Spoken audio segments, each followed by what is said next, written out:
Welcome viewers, প্রতিদিনের মতো আজও চলে এসেছি আমার লাঞ্চের থালি নিয়ে। আজকে লাঞ্চে নিয়েছি সাদা ভাত, নিয়েছি শসা ও বিট কুচি স্যালাড হিসেবে।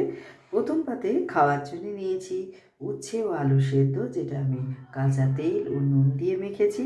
তারপরে নিয়েছি পাঁচমিশালি একটা তরকারি, কুমড়ো, আলু, বেগুন, শিম, বরবটি ও পেঁয়াজকলি দিয়ে। ফোড়নে দিয়েছি পাঁচফোড়ন ও শুকনো লঙ্কা আর একটু জিরের গুঁড়ো, নুন, হলুদ ও সামান্য মিষ্টি দিয়ে এটা আমি নামিয়েছি। এর সাথে খাওয়ার জন্য নিয়েছি পাতলা মুসুরির ডাল, যেটা আমি পাঁচফোড়ন ও শুকনো লঙ্কা ফোড়ন দিয়ে করেছি।